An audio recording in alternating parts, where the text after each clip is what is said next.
We are live for another unapologetically bold. I'm not sorry for, and I'm getting better on not saying the same thing. So, but I have to. I'm blessed beyond measure to have you here, Teresa, because you are such an awesome and dynamic. And I talk a lot about wisdom and being wise, and you're that. You ooze that just naturally. So I'm excited for the listeners to get to hear you today on a subject I struggle with myself personally. So I'm just excited. So thank you so much for joining me today. You're welcome. Thanks for asking me. I'm equally as excited. The energy is going to be off the charts. Yes, it will. So before we get started, I do want to ask the people to please continue to like, subscribe, and share, because our goal is to bring positivity and humanity to your newsfeed. You've got to be tired of hearing half of the negativity and the junk that you hear. This is stuff to help develop you and help you grow and be better, because it's things that I feel like as humans, we all have some form of a struggle. And I feel like this dialogue and talk today will really help empower you to get to the next step. So, welcome, Teresa. Let's go ahead and, if you don't mind, tell me a little bit about yourself before we go into what you're not sorry for. Sure. I'm Teresa, and the work that I do is in the realm of emotional intelligence. I build emotionally intelligent organizations, and sometimes that is a balls to the wall kind of let's dig in deep and get some people to show up authentically and move through some of the toxicity and the crap that's just going on. I mean, it's incredibly meaningful and fulfilling work. It was pivotal in my own transformation in my early 20s. And the work that you do is something that once you pick up is you can carry it on for so many years, and it continually gives back and refills your cup time and time again. I have a great husband. I have a wonderful son. He's the love of my life. I'm an avid runner. I love being in nature. I'm part of the Humans First community, which is one of the best communities on the planet. That's me in a nutshell. I love it. And that's where I met you, is through the Humans First community. And I think the part that I loved is hearing how that community, but also you spark with humanity. And that's my goal, is to help with creating wise cultures and wise climates for work. And that's where we really hit it off, especially with emotional intelligence. So for people that don't know what emotional intelligence is, because I think that's important for this conversation we're about to have, can you explain to them what that is? Yes, in a nutshell, because you could read a lot of literature on it, and it will go on for pages and pages in describing what emotional intelligence actually is. So we know what our IQ is. We're very good at distinguishing that IQ is our intellectual quotient, in which, we're math and spatial awareness and language. And, we have questions that will ask us in our IQ assessment that we've never seen before, because it's an application of all the learning we've done in those realms before. EQ, or our emotional quotient, is kind of the exact same thing. It's our capacity to understand our emotional information and apply that understanding to different situations that we encounter, to our own emotional events, trauma that may have happened in the past and how it shows up today, to how we work with other people, to how we communicate how we're feeling, to how we drive towards results, to how we find our motivational triggers, to how we collaborate, to how we problem solve, to how we manage our stress. So basically, it's understanding emotional information and then knowing how to use that information effectively for success.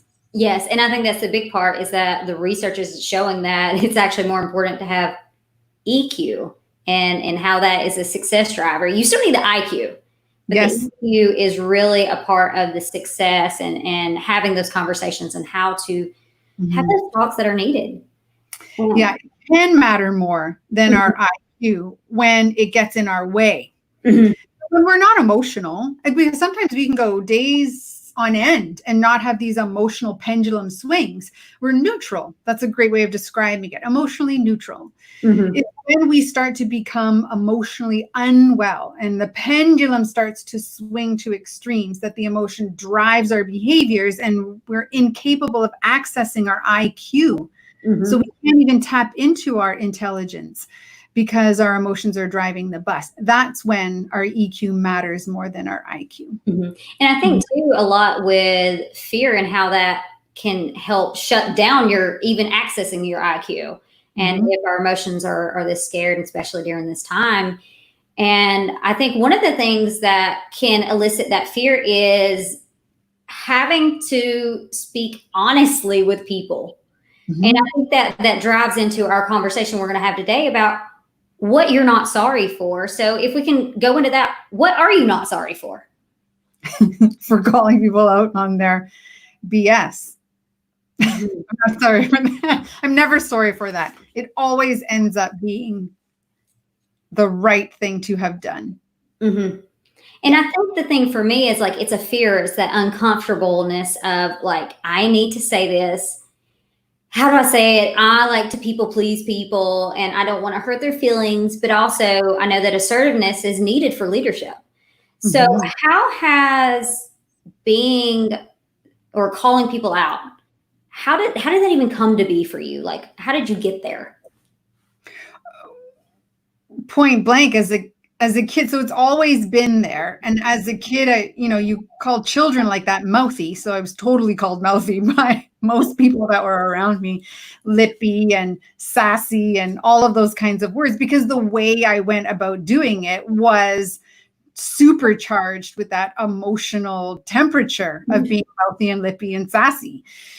And what I realized was it wasn't so much that people were offended with what I said, they were offended by how I said it. And so when I learned to control my emotional driver behind why I was saying it, Mm-hmm. then I was able to say it in a way that was met with the intention that I intended behind it, as opposed to being met with an emotional resistance. Mm-hmm. And it is something that is a finely crafted and curated skill set. I have discovered. It took me a little while to learn how to do that really well, but the practice of doing it really, really wrong was a good window into how not to do it, so that I could sort of get rid of all of that noise and fine tune that craft. And I think one thing is I hear from that is self-awareness. Mhm. Because I know some people that still are so bluntly honest that it's like, hey, do you not understand how you're saying that? And can you not see that whenever people are not wanting to be around you and all these other things, and they want to blame other things, like other people. So what would you tell somebody to start focusing on that awareness or those triggers, or like, what are some cues that I can look at to be like, oh, I might be saying that wrong? Yeah. The first trigger is that you're saying it because it's about you. So if I'm going to call someone out on something because I need to be right, then you're not going to do it right. If I'm saying it because it needs to be said for them to break through, generally you'll hit it on the nose every single time. You'll match and align intention with language and body language. Both verbal and nonverbal will align in that state. But if we're doing it from a place where we're afraid of, I'm going to look like an idiot, or I'm going to fail, or we'll never get it right. Mm-hmm. I love that. And the thing that makes me think of, there's this quote, somebody's talking about being a seasonal patriot. Versus, and it was actually a Christian quote about instead of being a gracious Christian, and like how some people are fighting for things that actually don't match up with their values, and Right. they're going to fight and going to battle and calling people out on things that don't matter in essence, like in the grand scheme of things. Mm-hmm. So what would you tell for people that want to call people out, but sometimes they also call people out too much, like on every little thing? Yeah. Well, I think we all learn from a very young age, you have to pick your battles. And don't sweat the small stuff. Like, there's a lot of stuff that is written out there that is pointing in the direction of when you decide to speak up, it needs to be something that is integral to strengthening the relationship between you and the other person. Otherwise, just let it go and keep your mouth shut. So it's a combination of skills that are really being used. Like impulse control is our ability to resist temptation, of leaping, of making rash decisions, like getting sucked into someone else's drama. So we have to know that about ourselves as well. When someone starts to speak and I'm emotionally triggered, do I have a tendency to react to the trigger? And that's a lack of impulse control, which is an emotional intelligence skill. But even deeper than that is our interpersonal relationship skill set. So the stronger and deeper and the greater the foundation of trust and compassion that I have with someone else, the easier it is for me to call them out on things. Number one, because I know them well enough. Number two, because they know me well enough. So they know that my intention is to help, not to harm. Mm-hmm. If I find myself blurting something out, sometimes in our journey of emotional intelligence, we find ourselves blurting something out and we like want to, I got my foot in my mouth, and we want to pull it back in as fast as we can pull it back in. And that's just called course correction. Yeah. Where sometimes, we do feel it emotionally. We're triggered. We're like, I can't believe you're talking about this like again. Like you asked me for advice on this before. I gave you advice. Like, why are we talking? And you're like, I'm sorry. And you catch yourself because you're like, I'm so sorry. I'm frustrated. I'm totally frustrated because we've spoken about it before. And maybe the question I want to ask you is, why do you keep talking but do nothing? Like, what's going on for you that keeps you stuck? And so you could see in that progression, even in my demonstration, you see the emotional driver behind it. You see the course correction into alignment of, I care about you and want to help. So what is the question I need to ask? What is the statement that puts it back into you and not about me? And there's so many things I love about that too. And I will tell you, it wasn't until I am 32 now. It wasn't until about 2 years ago, whenever I was 30, that I started surrounding myself with people that were calling me out. Because what I learned is if I don't have those people, I will not be as successful and I will not be able to progress. Yeah. So, and it has led me even more to focusing even on my work, that you have to find the no people, like the people that will say no to you and will be upfront and honest, instead of, we like yes people because they're comfortable. So what would you say to that for people that have surrounded themselves, their sphere of influence is filled with, if you can't say nothing nice, don't say it at all. Well, no, we need to be honest. We need to come from a place of love and say some things and tell some people, what would you say to that? Well, Brene Brown, I think, has the best 3 words strung together: clear as kind. And part of sometimes what can get in the way of not surrounding ourselves with people who are willing to hold up the mirror, show us our blind spots, is that we lack self-regard. We don't have a good, healthy level of esteem. And so we need people around us who will sugarcoat for us, who will highlight our best spots, but won't talk to us about anything else, because we don't want to see it. There is a reason why people choose to play victim. It's because it suits where they are right now. It doesn't mean that people will stay victims their whole life, but when we see ourselves surrounding ourselves with people pleasers, with people who will never say no to us, with people who will always say yes to us, we're creating that environment, which might serve us in the moment to simply stay where we are because fear is preventing us from wanting to be or grow to anything else. That's the unknown. I don't know what that looks like. I don't want to go there. Perhaps because I don't know what it looks like, and so I'm just afraid. Maybe it'll be worse. I'm comfortable where I am right now. I know this devil. That's the one I don't know. So I don't even want to give it a try. I have low levels of optimism. I have no trust whatsoever in the fact that I can positively influence that will be a positive experience. So we start to see like many components beginning to line up. And all of these are EQ skills, like optimism, EQ skill, self-regard is an EQ skill. Assertiveness, empathy. There's so many of them that start to intertwine and play a role in whether I step outside the comfort zone and ask people to start holding up the mirror, or I don't. I ask people intentionally that I know will be, I don't particularly like the word brutally honest, because brutal has a connection to it being aggressive and not really helpful in its intention. So I do like Dr. Kim Scott calls it like radical candor, which is an extension of I care about you a lot and I'm going to challenge you a lot. But we can't challenge if we don't care about people. We can't challenge to that great extent. We have to sort of draw the caring before we do the challenging, because people have to know the space it comes from to really be able to hear you. Otherwise, the defenses will just come up and they won't want to engage with it. Yes, and it makes me think of a thing that I've taught and I've used a lot, even with my children. It's the 4-to-1 method. So 4 positives to 1 negative, or 1 right.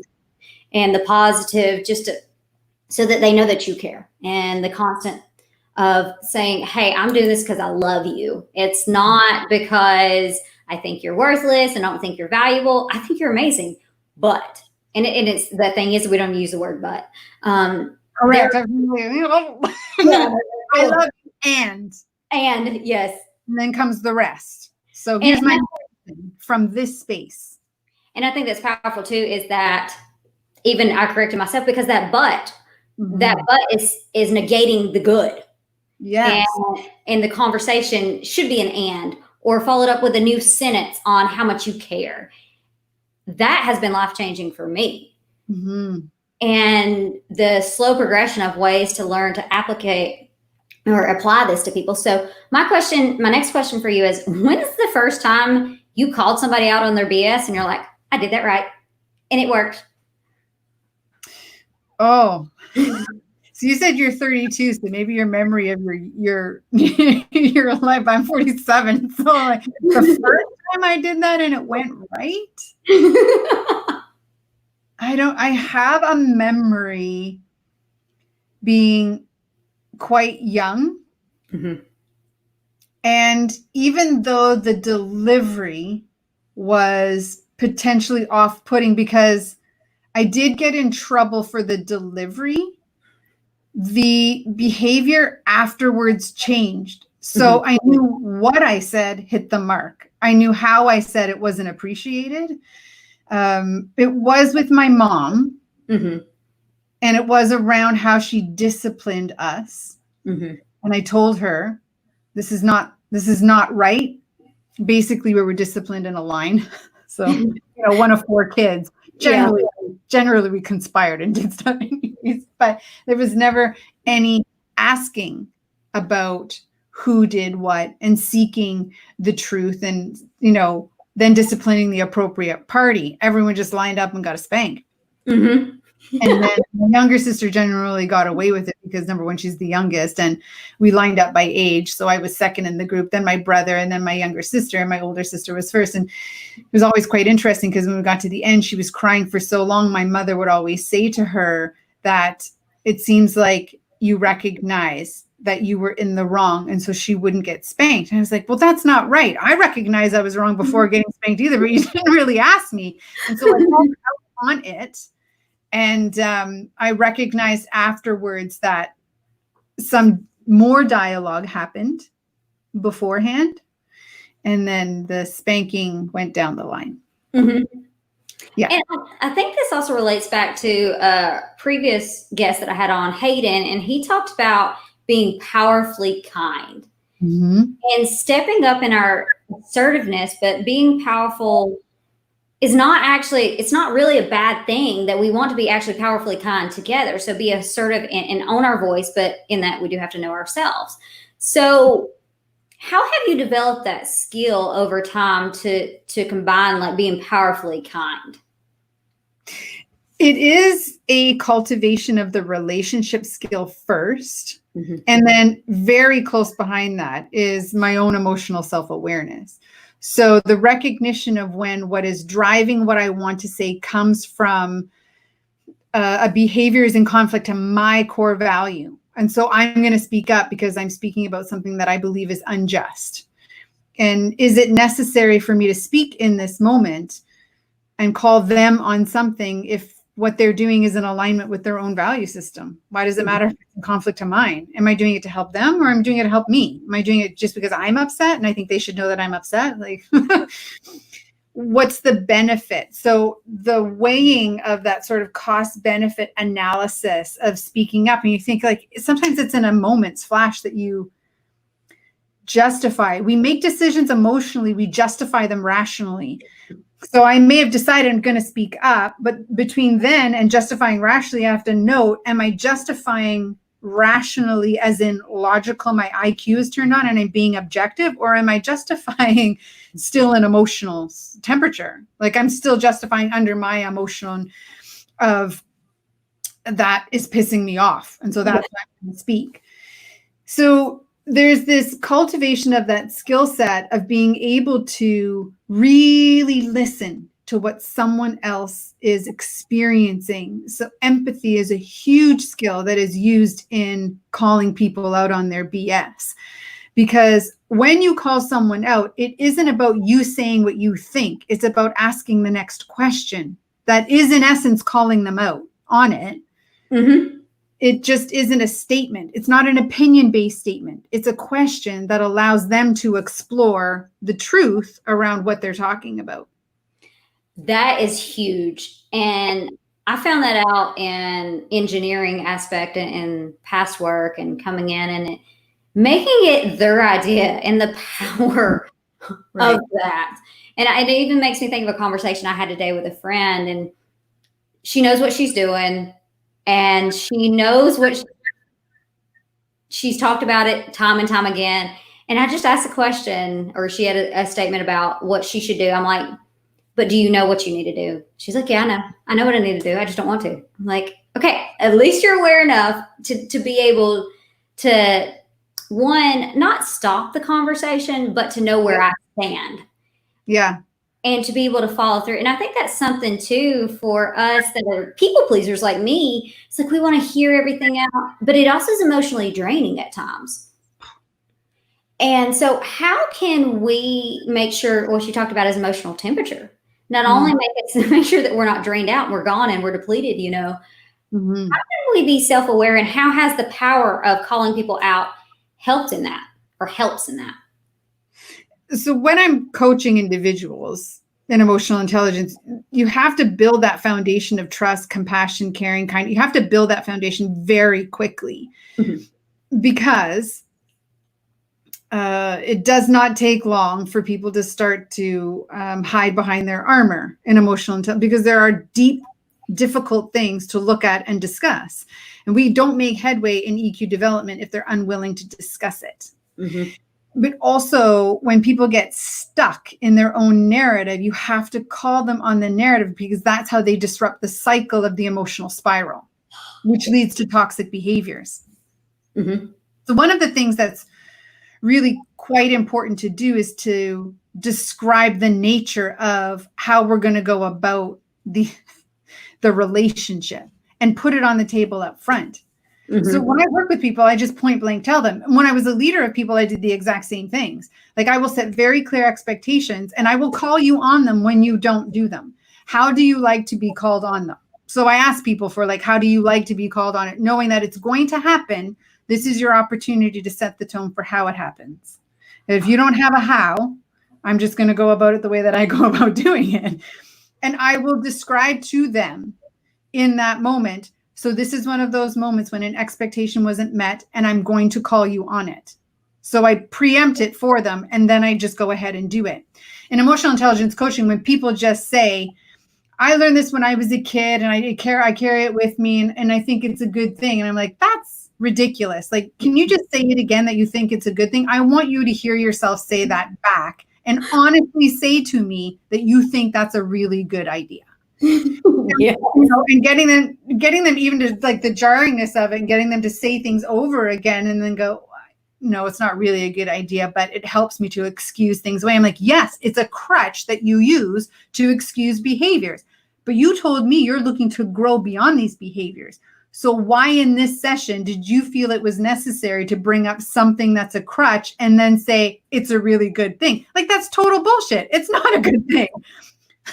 So Yes. So things in EQ development is helping them to hear how you process information so they learn to catch their own narrative and call BS on themselves, because that's part of our EQ journey, is hearing the narrative and the spiral that we're used to and going, wait a minute, that's total bullshit. Oh, I love that. And the biggest reason why I love that is that you were talking about expectations and the power of setting them ahead of time. Mm-hmm. Because the one thing that I hear a lot is that communication is the biggest reason for arguments and disagreements. And I counter that with, I don't think it's actually arguments that or the communication. I think it's the expectations, because it's how we hear it and how we say it, and were our values hurt most of the time whenever disagreements happen. And whenever you call people out, again, what you talked about is care is so important, but also the clear expectations. And so that gives me a follow-up question is, how does that help in not only leadership of leading people, leading yourself, but also being able to be open and honest? When leading other people, expectation is the foundation of what we're aiming for collectively. Whether I'm aiming for it because I'm the leader of the team and this is what I'm responsible to hit as targets, you're aiming for it because it's what's stretching you outside of your comfort zone to grow your skills. It's also, your job and you're getting paid for it, so you have to be able to do it. That early on setting of expectations is so important because it allows and gives permission to then hold people accountable to them. But it allows and gives permission for us ourselves to hold ourselves accountable to what we promise to ourselves. This is the foundation of self-esteem. Like, we don't need leaders if everyone is good at self-leading. We don't need leaders of people. We need leaders of things, projects, targets, goals, outcomes, for sure. But we don't necessarily need leaders of people if everyone is exceptional at self-leadership. But the truth is, not everyone is exceptional at self-leadership, right? We know all the time that people do discretionary effort at work because, they're on social media and watching YouTube videos instead of doing work. And why is that? Well, there's a bunch of reasons why that is. We're not going to come with one. So expectations lays a foundation. Even if we transfer this over to parenting, how many times, for parents who are listening, have you set very clear expectations to your children? Or do we just call them on things that we're like, well, that's common sense? You're like, no, there is no such thing as common sense. We might say it and then catch ourselves going, well, clearly it wasn't common if you were not aware of it. Fact. Truth bomb right there, right? Like with our son, we do it all the time. And then when he breaks them, we call them on them. We call them on those broken promises, violated expectations, bad behavior. So the bad behavior one, that's the one that is a common sense outcome. Someone behaves poorly and you go, wait a minute, I thought you knew that social rule. And they're like, I had no idea that was a social rule or an expectation. You're like, okay, so let's talk about it because it is. And now we set an expectation for what it looks like, what it doesn't look like, and we move forward from there. But sometimes I think where people get stuck is they think I said it once and now we're good all the time. You're like, it just doesn't work that way. It totally doesn't work that way. No. And I love that too, that you talk, well, one, that you do that with your kid, because I'm like, our kids can talk together later on whenever they're in therapy because all the things that we've done to them. But how much emotional intelligence, like, it's my goal to teach my kids now, because my kids, and they're smart as is, like, so their IQ is pretty good. It's the EQ that's really the developmental, because their IQ, they can get it from school, but EQ is not as much taught in that aspect. So I think that's important too, to pause on that, on calling your kids out, because sometimes it drives me insane. I'll tell you, it's a pet peeve of mine. Like, if I'm on the conversation, I'm having a call and somebody's like, their kid keeps talking, and they're like, hey, don't say anything, I'm on the phone. Hey, don't say anything, I'm on the phone. Like, being direct, because what I've found is kids want that. It's the weirdest thing, but they do. They really want that directness, as again, as weird as it feels like. So what would you say to that, to any additional comments about to parents too, about how it's important to call your kids out, and it's easier to do it young than whenever they're older? It is, yeah, very much easy to do when your children are young. But here's the caveat: is you have to lead by example. Yes. So our children are watching us all the time and learning those boundaries. So when we set expectations, every time we let them take an inch and we let them get away with that, the next step they take is going to aim for the mile. And then we get pissed off. But who are we really pissed off at? Are we pissed off at them for trying to find where the boundary is, or us for not holding the boundary? We're really pissed off at us. And so we have to model that behavior of, if I set an expectation for you within our household and I'm allowed to break it, that's the exact same in leadership. I set an expectation for a team or my department, but I'm allowed to break it. Like, it makes no sense. The rules are the rules. The expectations are the expectations for everyone. And so we lead by example. We demonstrate that vulnerability, that self-regard, respecting strengths and weaknesses. When we mess up, we say that we messed up. We talk about how we're correcting it.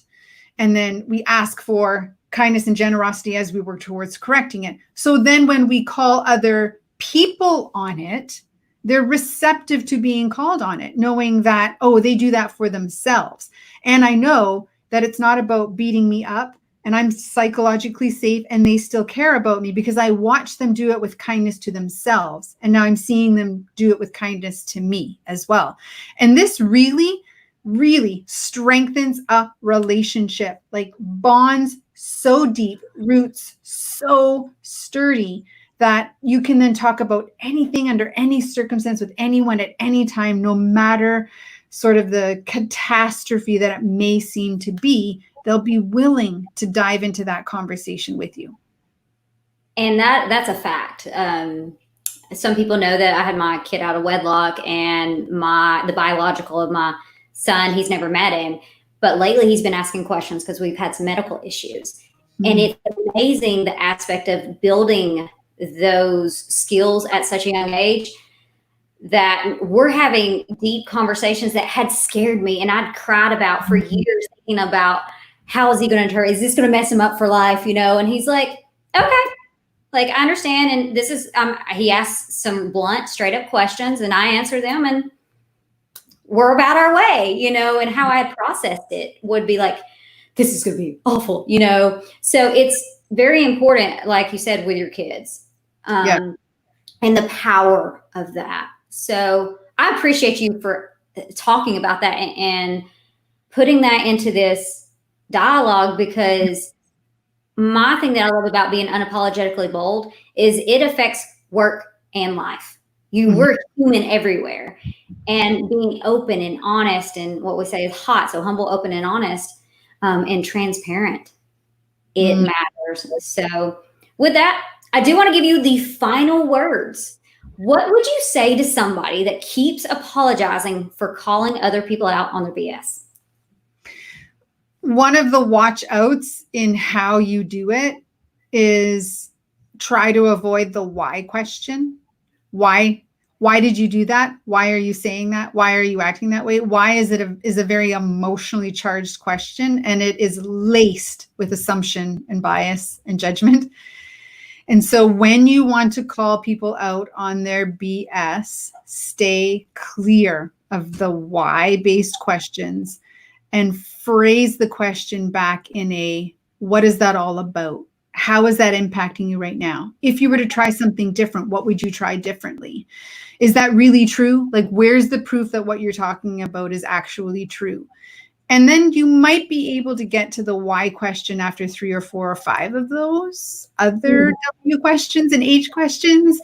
And then the person will be able to dive into the why, because the why is the emotional trigger that's driving what they're doing in the first place. And it's just too hard to start there, because that's when the armor comes up, and that's when people want to push you away. And that's when you'll notice that I'm not really doing this as well as I would like to. Like, I'm not getting the results I want to see, because why sometimes for us comes from, I'm triggered. I'm frustrated by the fact that you're doing that. Like, why would you do that? So no wonder that doesn't work. And I love that. And that's a lot based on Simon Sinek, is what he talks about. And what I learned is you Yeah. start with the what, you go to the how, and then you can eventually go to the why. But you got to stay in the what first until you can slowly move into a how. And so I use that even on my marketing or just asking general questions, because what questions elicit easier, because it's an intellectual question, moreover. And it's not something deeper and connected to a feeling or an emotion or a power most of the time. So I love that. I think that is such a powerful comment and a powerful wording just altogether about how to call people out. And I know for me, I've taken a lot from this. So I hope the viewers have as well. So I just want to thank you. Thank you so much for joining me today. And thank you for all that has, everybody that has listened. I hope you all have an amazing and blessed day.